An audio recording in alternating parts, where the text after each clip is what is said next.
Good morning, praise the Lord. सभी मसीह भाई बहन बच्चों को, दोस्तों को नमस्कार, सत श्री अकाल, आदाब। जय प्रभु यीशु मसीह की।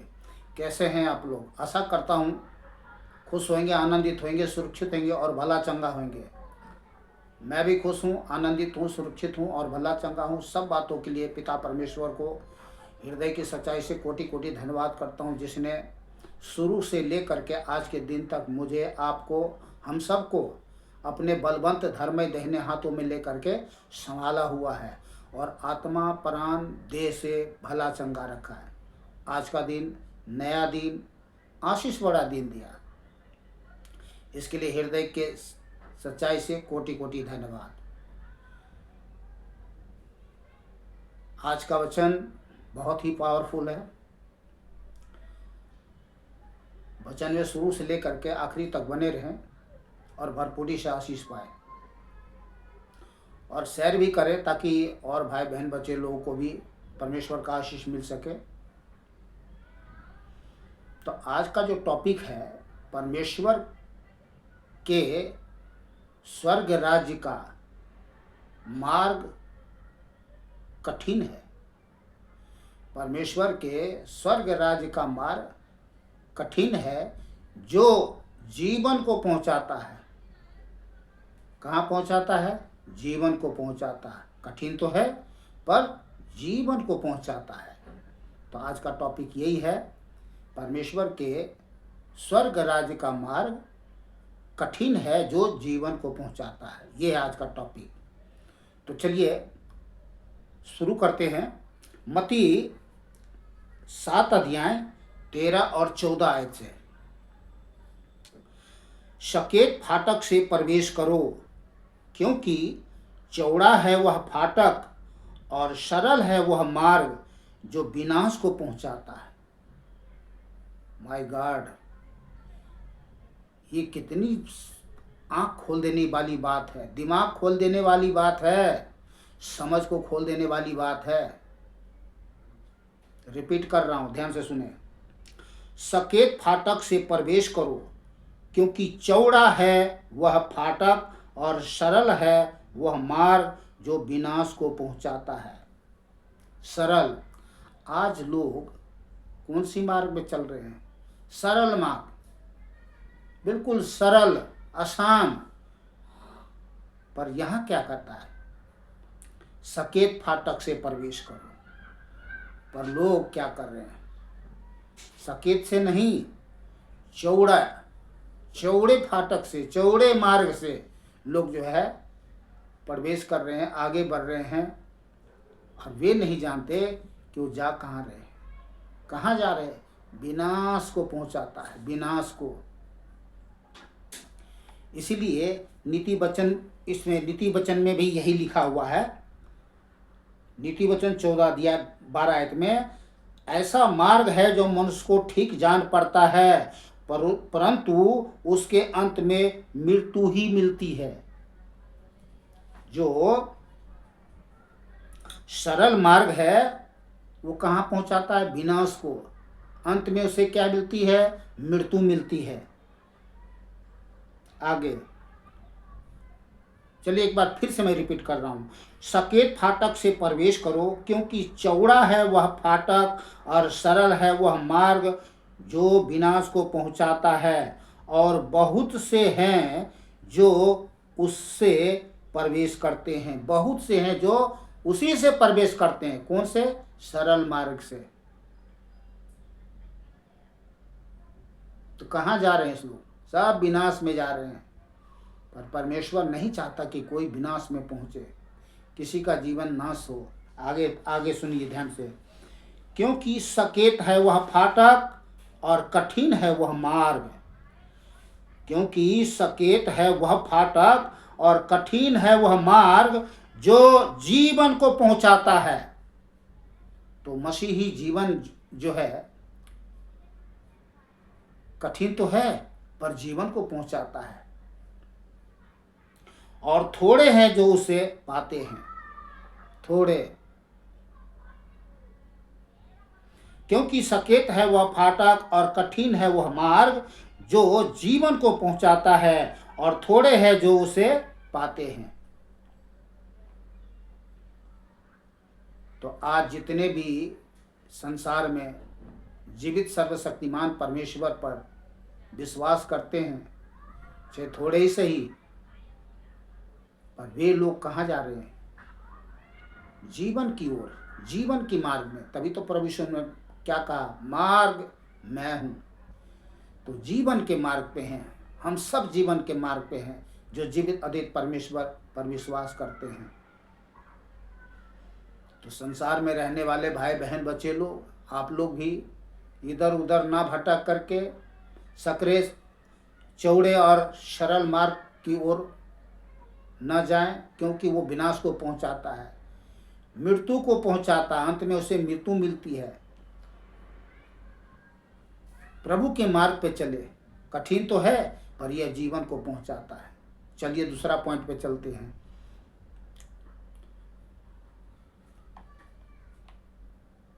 पहला पॉइंट, चलिए हम पहला पॉइंट पे चलते हैं।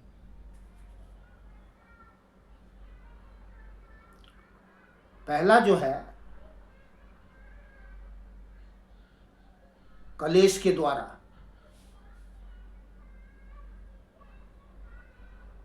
परमेश्वर के स्वर्ग का मार्ग जो जीवन को पहुंचाता है, पहला कलेश के द्वारा।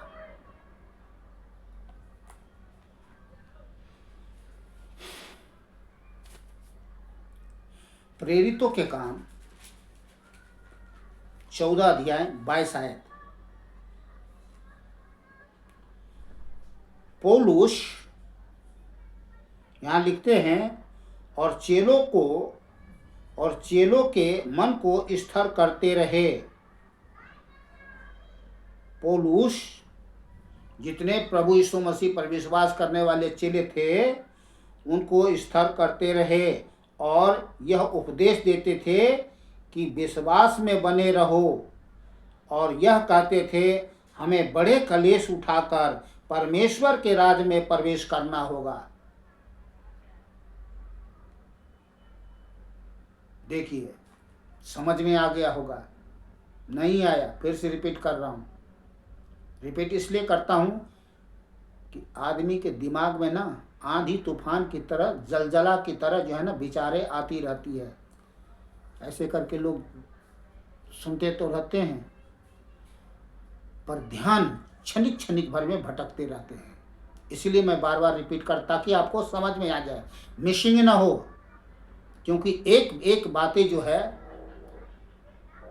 अनमोल है, बहुमूल्य कीमती है, जो जीवन के लिए है। प्रेरितों के काम 14 अध्याय 22 आयत। और चेले के मन को स्थिर करते रहे और यह उपदेश देते थे कि विश्वास में बने रहो, और यह कहते थे हमें बड़े कलेश उठाकर परमेश्वर के राज में प्रवेश करना होगा। तो क्या है? पहला कलेश के द्वारा। परमेश्वर के स्वर्ग राज्य के परमेश्वर के स्वर्ग राज्य का मार्ग कठिन है जो जीवन को पहुंचाता है। तो पहला कलेश के द्वारा। दूसरा जंगल से, दूसरा पॉइंट जंगल से। इसको देखेंगे कहाँ? निर्गमन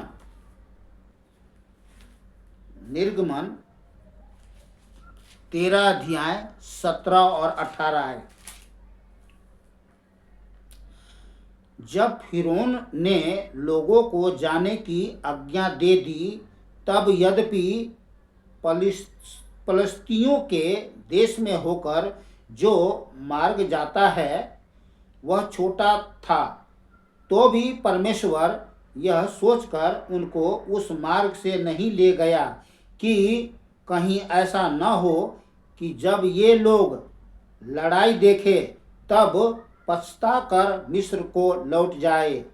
इसलिए परमेश्वर उनको चक्कर खिलाकर लाल समुंदर के जंगल के मार्ग से ले चला। किस मार्ग से ले चला? जंगल के मार्ग से ले चला। और इजराइली पांति बांधे हुए मिस्र से निकल गए।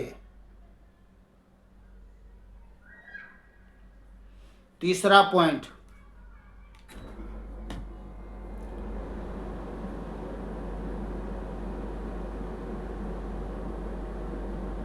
तराई से। तीसरा पॉइंट, तराई से। भजन संहिता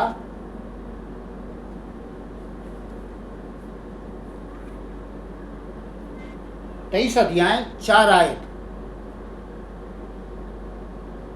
यहाँ लिखा है, चाहे मैं घोर अंधकार से भरी हुई तराई में होकर चलूं, घोर अंधकार तराई में होकर चलूं, तो भी हानि से ना डरूंगा, क्योंकि तू मेरे साथ रहता है।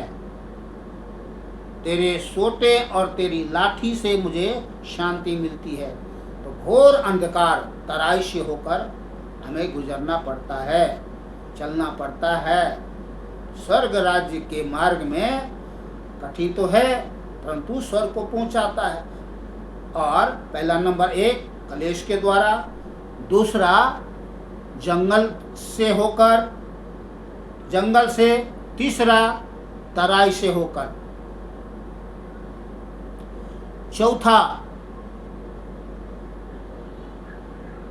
चौथा जल और नदी। जल और नदी, इसको हम देखेंगे यशायाह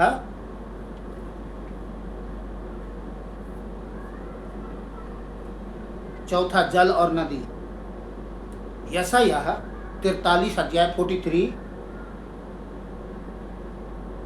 2 आयत।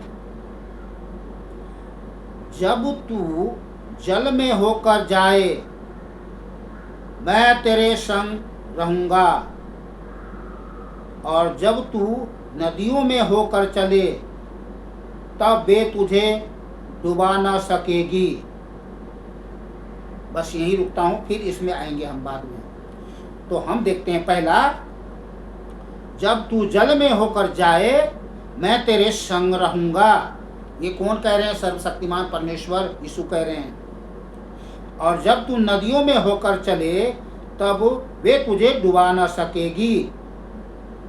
तो इसको आप कहाँ देखते हैं और इसको कहाँ देखेंगे? वो जल और नदी को कहाँ देखते हैं?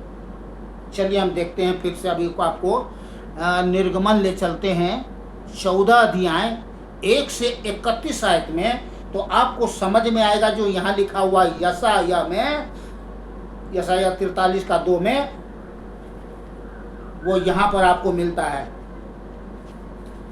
निर्गमन 14 अध्याय 1 से 31 आयत। यहोवा ने मूसा से कहा, इजराइलियों को आज्ञा दे कि वे लौटकर मिगदोल और समुद्र के बीच पीहा हीरोत के सम्मुख बाल शपोन के सामने अपने डेरे खड़े करे। उसी के सामने समुद्र के तट पर डेरे खड़े करे। तब फिरौन इजराइलियों के विषय में सोचेगा, वे देश की उलझनों में फंसे हैं और जंगल में घिर गए हैं। तब मैं फिरौन के मन को कठोर कर दूंगा और वह उनका पीछा करेगा। तब फिरौन और उसकी सारी सेना के द्वारा मेरी महिमा होगी, और मिस्री जान लेंगे कि मैं यहोवा हूँ। और उन्होंने वैसा ही किया। आगे 5 आयत से, जब मिस्र के राजा को यह समाचार मिला कि वे लोग भाग गए, तब फिरौन और उसके कर्मचारियों का मन उनके विरुद्ध पलट गया और वे कहने लगे, हमने यह क्या किया कि इजराइलियों को अपनी दास्ता से छुटकारा देकर जाने दिया। तब उसने अपना रथ जुतवाया और अपनी सेना को संग लिया। उसने 600 अच्छे से अच्छे रथ वरन मिस्र के सब रथ लिए और उन सबों पर सरदार बैठाए।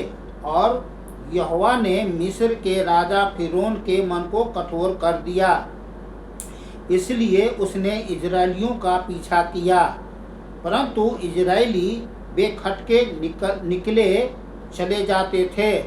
पर फिरौन के सब घोड़ों और रथों और सवारों समेत मिस्री सेना उनका पीछा करके उनके पास जो पीहाहीरोत के पास बालसपोन के सामने समुद्र के तट पर डेरे डाले पड़े थे जा पहुँचे। तब फिरौन निकट आया। तब इजरायलियों ने आंखें उठाकर क्या देखा कि मिस्री हमारा पीछा किए चले आ रहे हैं। और इजरायली अत्यंत डर गए और चिल्लाकर यहोवा को दुहाई दी। और वे मूसा से कहने लगे, क्या मिस्र में कब्र न थी जो तू हमको वहाँ से हम मरने के लिए जंगल में ले आया है? तूने हमसे यह क्या किया कि हमको मिस्र से निकाल लाया? क्या हम तुझसे मिस्र में यही बात न कहते रहे कि हमें रहने दे कि हम मिस्रियों की सेवा करें? हमारे लिए जंगल में मरने की अपेक्षा मिस्रियों की सेवा करना अच्छा था। ऐसा कह रहे हैं इजरायली लोग। मूसा ने लोगों से कहा, डरो मत, खड़े खड़े वह उद्धार का काम देखो। खड़े खड़े, डरो मत, खड़े खड़े उद्धार का काम देखो जो यहोवा आज तुम्हारे लिए करेगा। क्योंकि जिन मिस्रियों को तुम आज देखते हो उनको फिर कभी ना देखोगे।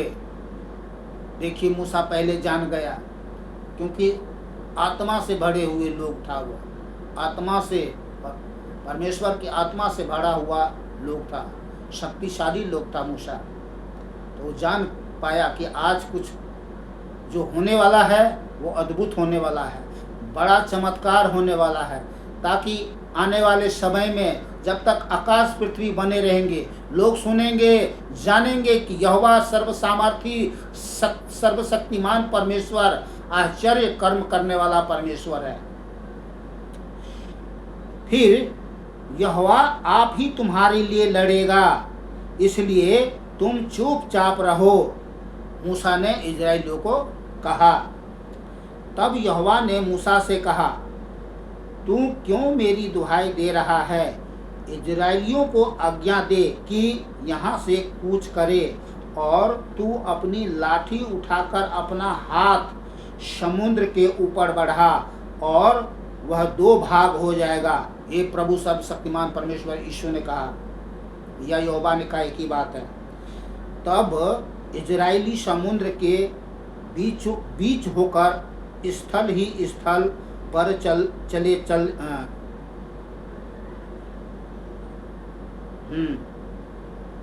तब इजरायली समुद्र के बीच होकर स्थल ही स्थल पर चले जाएंगे।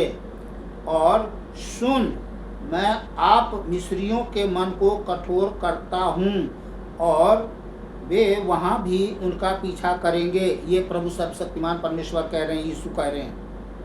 तब फिरौन और उसकी सारी सेना और रथों और सवारों के विनाश द्वारा मेरी महिमा होगी। और जब फिरौन और उसके रथों और सवारों पर विजय द्वारा मेरी महिमा होगी, तब मिस्री जान लेंगे कि मैं यहोवा हूँ। मिस्री जान लेंगे, सारी दुनिया जान लेंगे कि मैं यहोवा हूँ, यहोवा परमेश्वर, मैं ही हूँ परमेश्वर, एक ही परमेश्वर।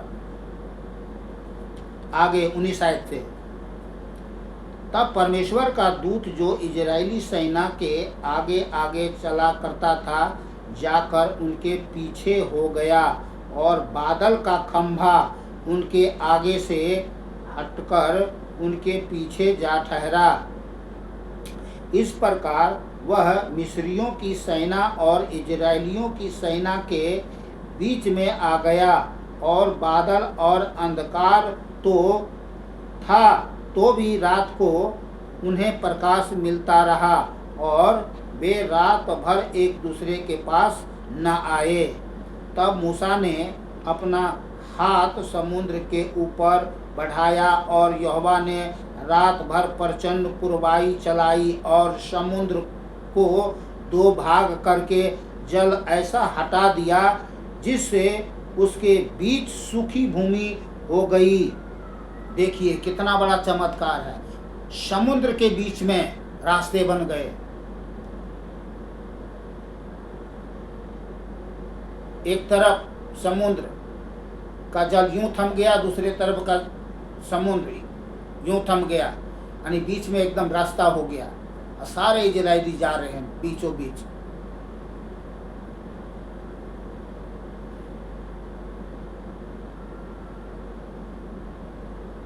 तब मूसा ने अपना हाथ समुद्र के ऊपर बढ़ाया और यहोवा ने रात भर प्रचंड पुरवाई चलाई और समुद्र दो भाग करके जल ऐसा हटा दिया जिससे उसके बीच सूखी भूमि हो गई।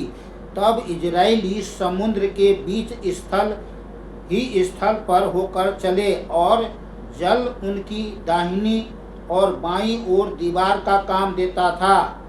देखिए जल दाहिनी और बाईं ओर जो है क्या है, दीवार का काम देता था समुद्र का जल। देखिए तब मिस्री अर्थात फिरौन के सब घोड़े रथ और सवार उनका पीछा किए हुए समुद्र के बीच में चले गए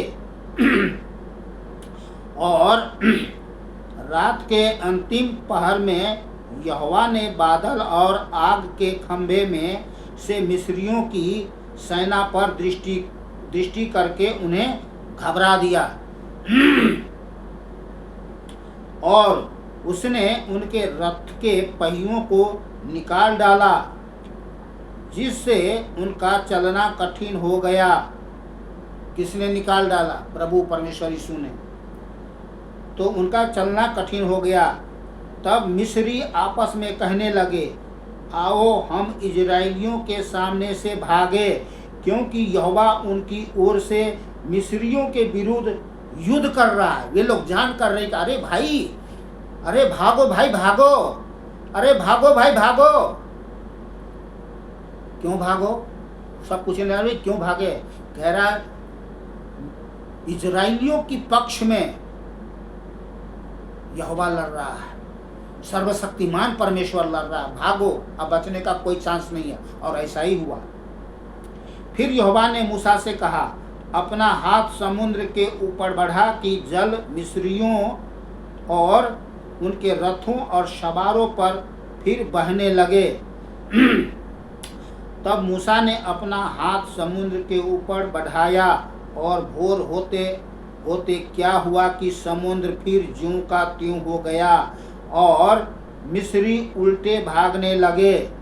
परंतु यहोवा ने उनको समुद्र के बीच ही में झटक दिया और जल के पलटने से जितने रथ और सवार इजरायलियों के पीछे समुद्र में आए थे वे सब वरन फिरौन की सारी सेना उसमें डूब गई। सारी सेना डूब गई, एक भी नहीं बचा और उसमें से एक भी न बचा।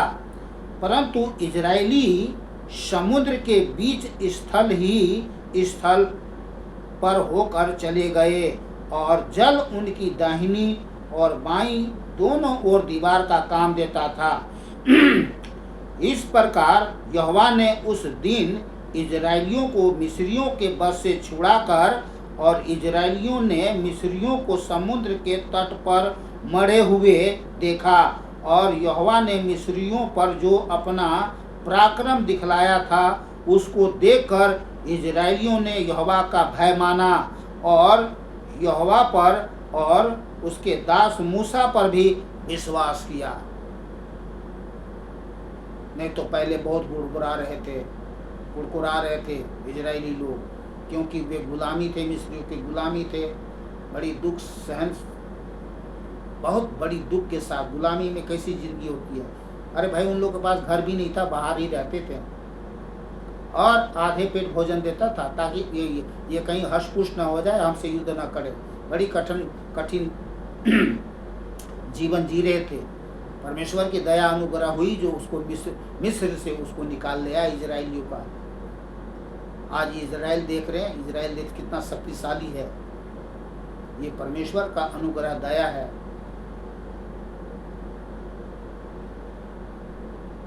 चलिए, तो हमने ये देखा जल और नदियां डुबा न सकेगी, तो नहीं डूबा।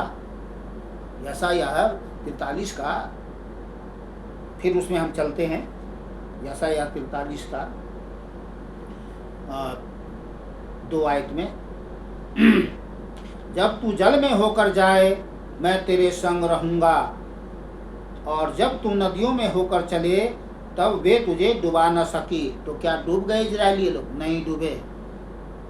और जब तू आग में चले तब तुझे आँच न लगेगी, और उसकी लौ तुझे जला न सकेगी। अब हम देख रहे हैं आग। हमने पहले तो देखा जल, नदी, अब क्या देख रहे हैं? आग। तो हम देख रहे हैं कि इजरायली लोग जल में न डूबा, न मरा, कुछ नहीं हुआ, क्योंकि परमेश्वर उसके साथ था।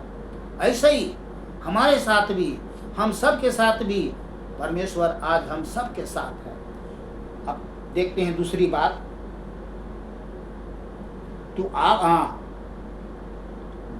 जब तू आग में चले तब तुझे आँच न लगेगी, और उसकी लौ तुझे जला न सकेगी। अब इसको हम कहाँ देखते हैं? इसको हम यहाँ देखते हैं। कहाँ देखते हैं?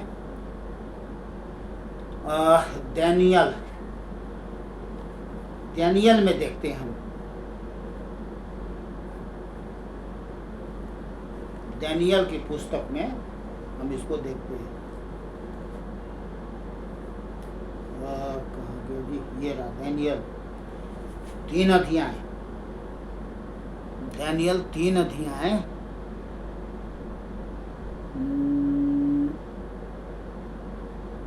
1 आयत को पहले पढ़ता हूँ।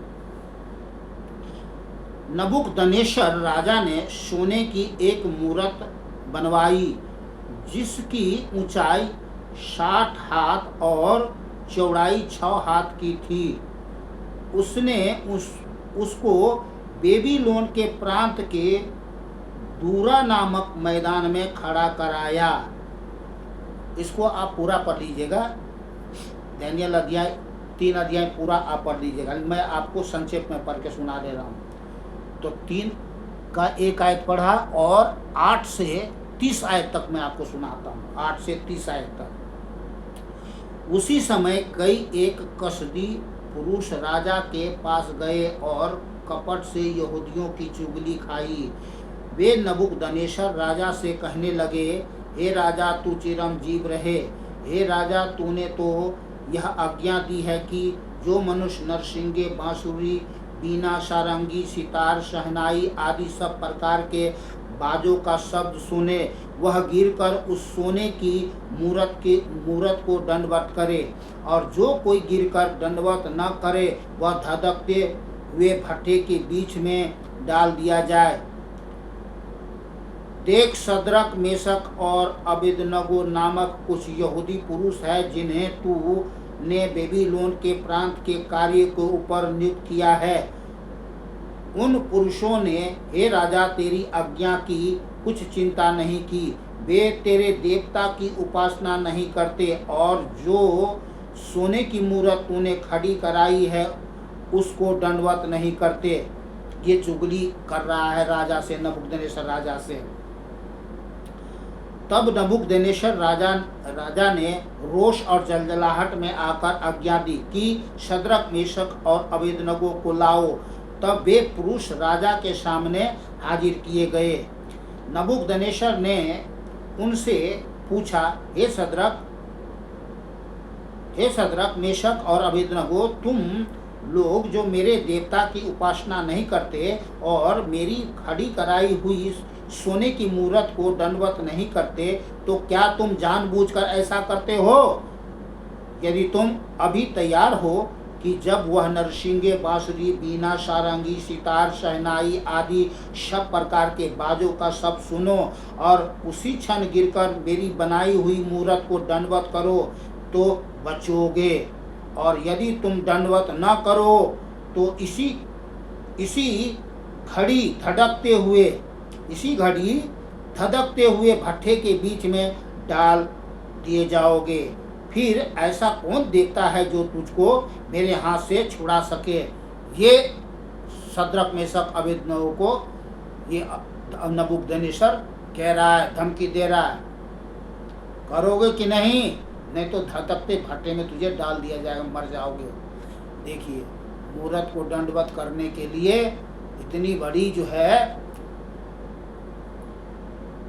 इतनी बड़ी सजा थी।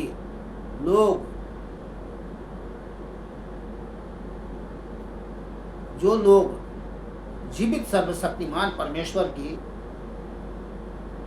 आराधना करते थे, उपासना करते थे, प्रार्थना करते थे, भजन करते थे, कीर्तन करते थे, गुणगान करते थे, पहले के समय में भी नबूकदनेस्सर राजा के डर के मारे वे क्या है, मूरत की पूजा करने लगे।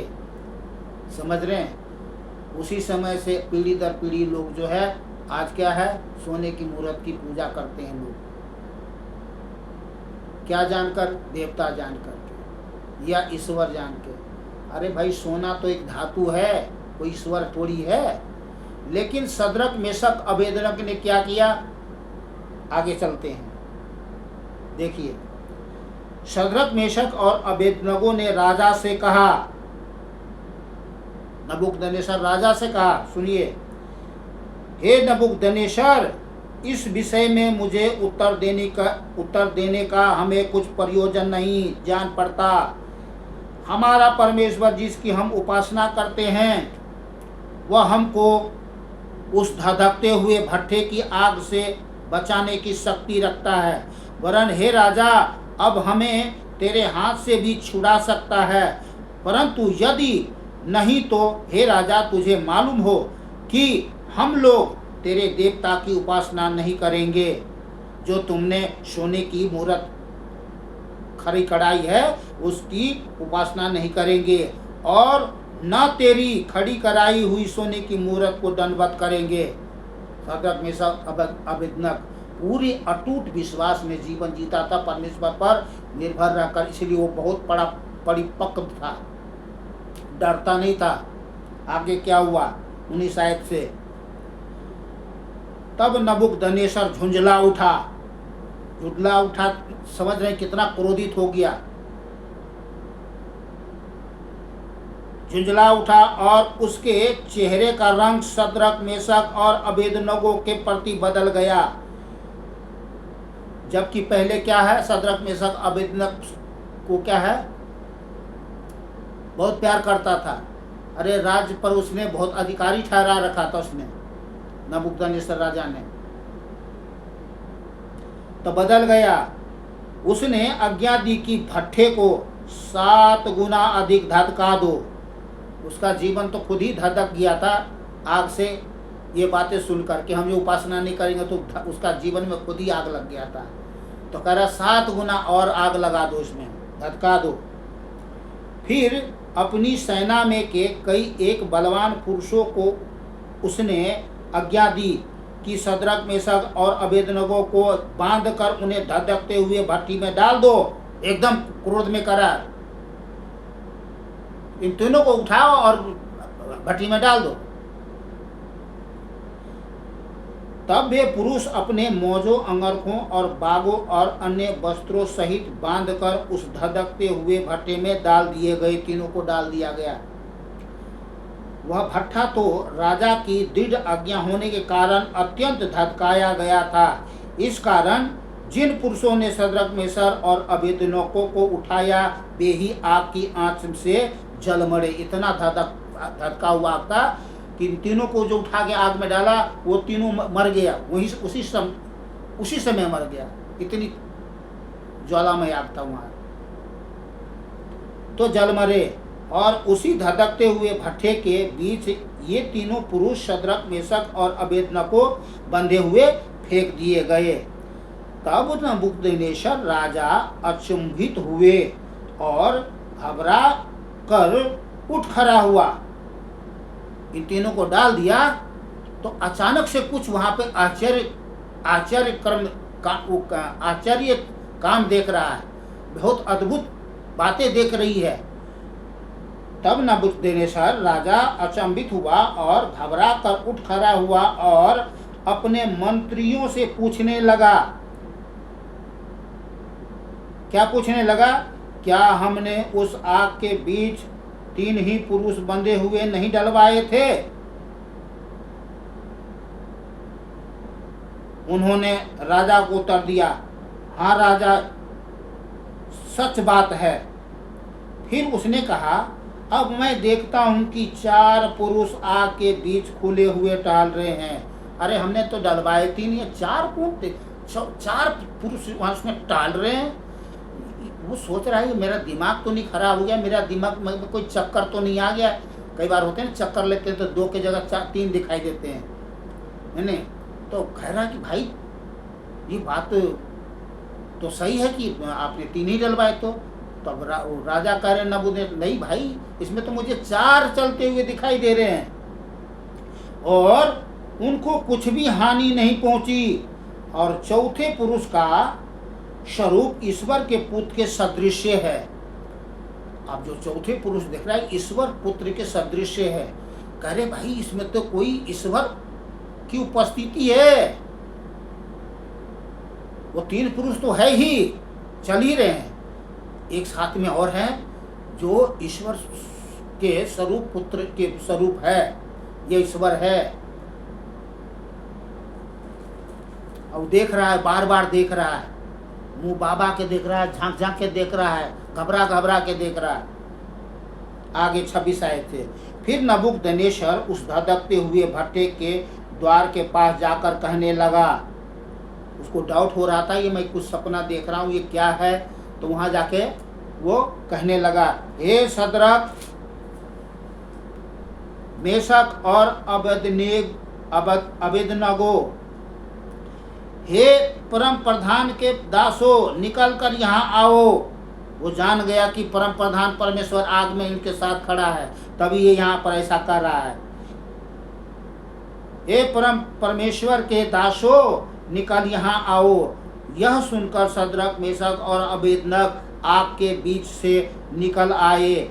जब अधिपति, हाकिम, गवर्नर और राजा के मंत्रियों ने जो इकट्ठे हुए थे उन पुरुषों की ओर देखा, तब उनकी देह में आग का कुछ भी प्रभाव नहीं पाया और उनके सिर का एक बाल भी नहीं झुलसा।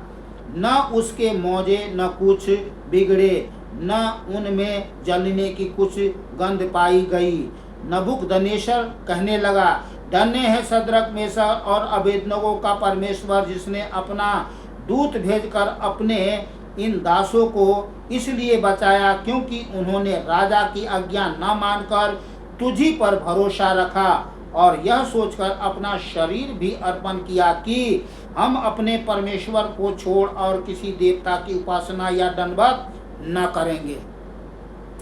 इसलिए अब मैं यह आज्ञा देता हूँ कि देश देश और जाति जाति के लोग और भिन्न भिन्न भाषा बोलने वालों में से जो कोई सद्रक, मेशक और अबेदनगो के परमेश्वर की कुछ निंदा करेगा वह टुकड़े टुकड़े किया जाएगा और उसका घर भूरा बनाया जाएगा, क्योंकि ऐसा कोई और देवता नहीं जो इस रीति से बचा सके। नबूकदनेस्सर राजा कर रहा है। तब राजा ने बेबीलोन के प्रांत में सद्रक, मेशक और अबेदनगो का पद और भी ऊंचा कर दिया। हालेलुया। तो देख रहे हैं कि यहाँ पर यशायाह के तो जल में होकर जल डुबा न सकेगी नदियाँ, ये जो लिखा था यहाँ पे। तो हम यहाँ पे देखते हैं पूरा होते हैं। हाँ चलिए। तो जब तू जल में होकर जाए मैं तेरे संग रहूँगा, और जब नदियों में होकर चले तब वे तुझे डुबा न सकेगी। तो नहीं डूबा इजरायली लोग। जब तू आग में चले तब तुझे आँच न लगेगी, सच में नहीं लगा, और उसकी लौ तुझे जला न सके, नहीं जला। ठीक है, कठिन तो है पर स्वर्ग को पहुंचाता है। Hallelujah, hallelujah.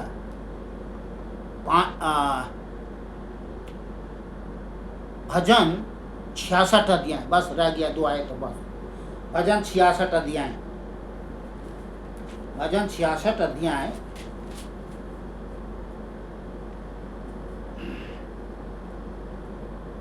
66 का 12 आए।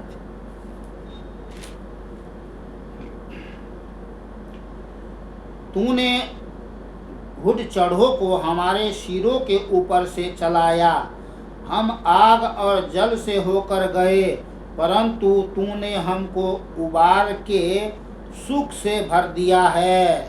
आमीन, हालेलुया। रिपीट कर रहा हूँ, शायद नहीं समझ में आया।